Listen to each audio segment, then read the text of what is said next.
All right, back for part two. So if you just watched part one, I got all the data right, and we tested the siphon on the return line, and we know it works. So literally all I did to the hat I just tested to get those numbers is I removed the OEM outlet T and OEM venturi and plumbed a straight line from the fuel outlet to the outlet of the hat. Right, so there's no longer any of those restrictions on the hat. PPRV and OEM venturi dump siphon is gone. So without further ado, we will put this back on the rig and see what our current and flow numbers look like with the OEM venturi removed from the supply side. Now it's on the return side.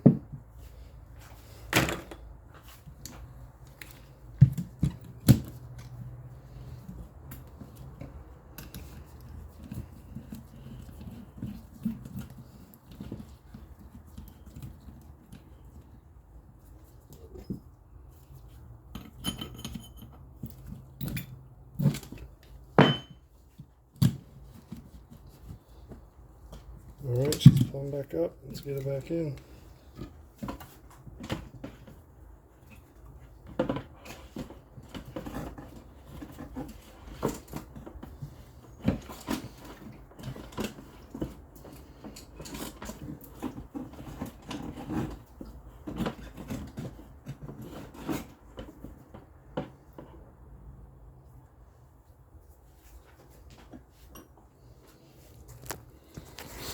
Alright, feed is replumbed, and then return line from the regulator obviously has the aftermarket venturi siphon still.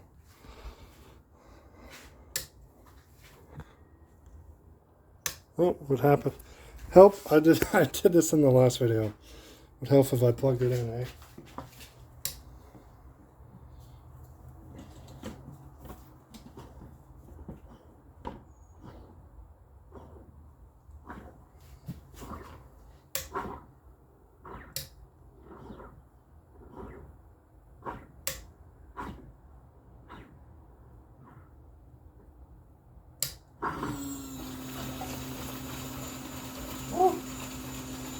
That return is flowing quite a bit.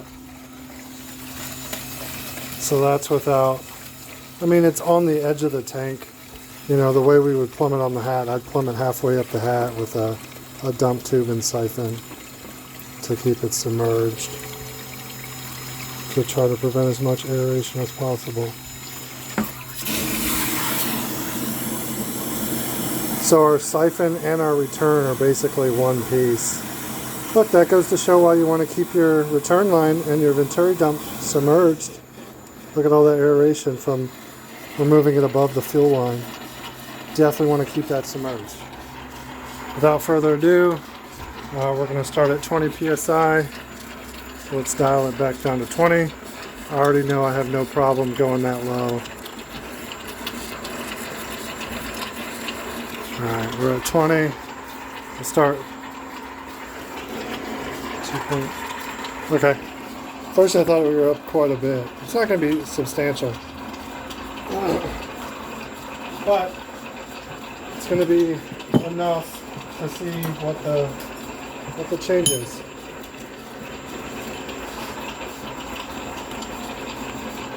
So 20 psi. I'm bouncing between 2.3 and 2.4.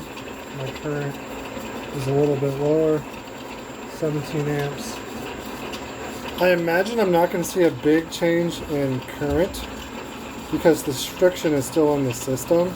It's probably a little better being on the return line than the supply side, but there is a restriction on the return. Not enough to cause a pressure problem, right? But I don't think we're going to see a big improvement in current. 30.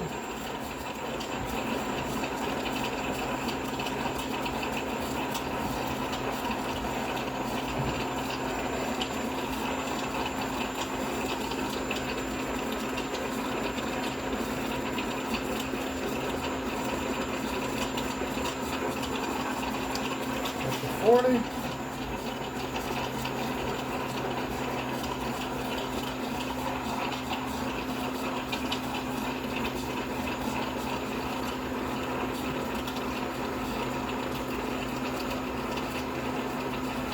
Yeah, amperage is pretty much the same.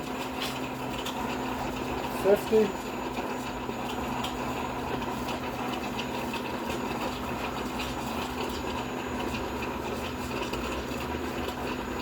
Now I'm starting to see a significant difference at these higher flow rates.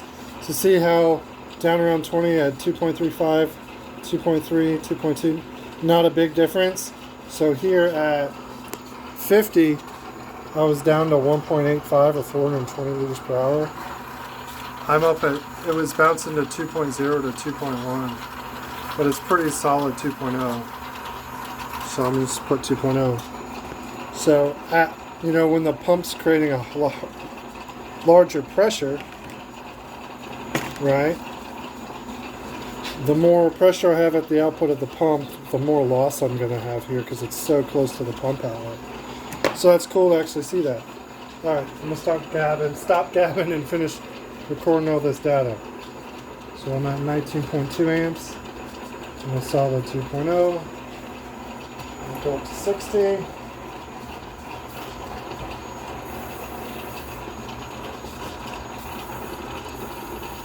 It's bouncing between 1.9. It's probably 1.9. I'll keep an eye on it for a second. It bounced up to 2.0. I'll call that 195.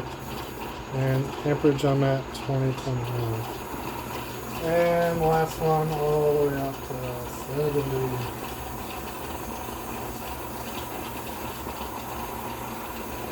1.8 to 1.9, so we'll call it 1.85. And amperage 1.9.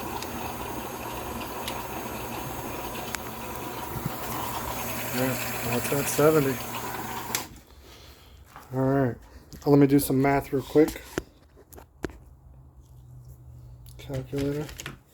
I can already tell at operating pressure I gained flow, but let's see what the numbers actually are. Relatable. So 2.35.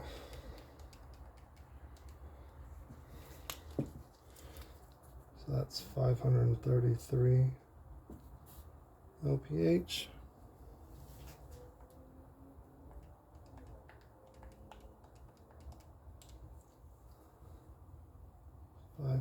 That's 499.7. I'm gonna call that 500.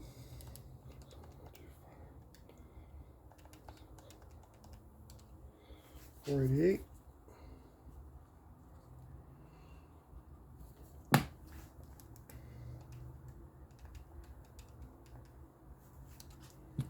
$454.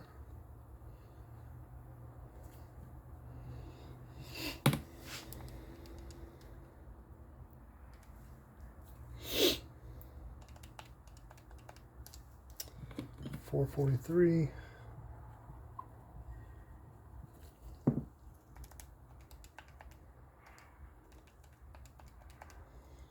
And last one, 420. Pretty big difference there. We'll calculate percentage here in a minute. So make sure y'all can see this.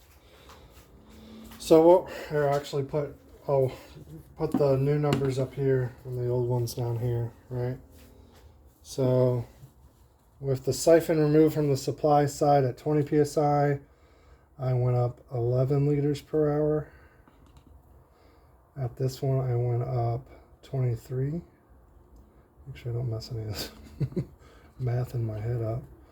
This one, I went up 34. This one is 50. Yep. This one, I went up 34 too. And this one, I went up 45. And wow, this one went up a lot. You can see as the pressure output. So if I was running 40 psi, 20 pounds of boost, making like 700 horsepower, at these higher pressures, I'm losing a lot of flow. I'm losing flow. So these old numbers here with the venturi on the supply side, I'm losing flow at the worst spot when I'm at higher pressures induced. That's where I don't want to lose flow. So this one picked up a bit. So 40, 50, 60 minus, I'm so bad at math in my head. 6 to 70 is 36. 56. So, it was pretty successful. That aftermarket siphon's like $100. So, for about, well, it's a little under 100. It cost me a little more. I had to buy adapters to use with our OEM crossover tube and stuff. A little over $100, we'll say, that aftermarket venturi siphon dump for the return side cost. But from the 40 to 60 range, I'm picking up 35 to 45 liters per hour of performance for free. That's lost performance from my fuel pump from the OEM siphon. I like that. That's pretty cool. So we'll do since in the meat of where I'm operating, 35 to 56. So let's go 56 minus 34, technically. Divided by 34. Nope, I don't want percentage on this. Oh, yeah, I can do that. We'll just get the mean. 34 plus 56, we'll just divide by 2. The mean improvement is 45 liters per hour. And on a 525 liter per hour pump, that's almost 10%. I think it's like 9%.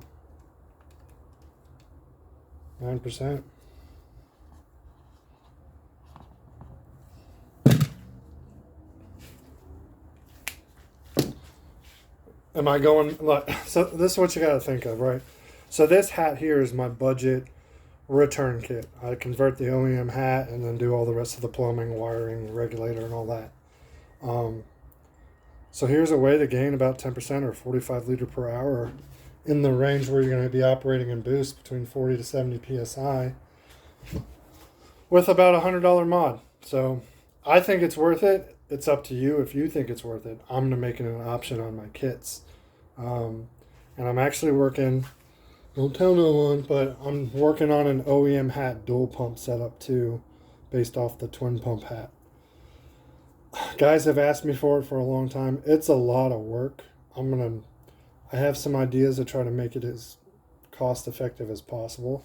If I was having to go to like a 4 hat, which if you have the money and it's in your budget, I always recommend getting just the 4 kit. But if you want to stay budget, this one has the 525, 7 to 750 on gas.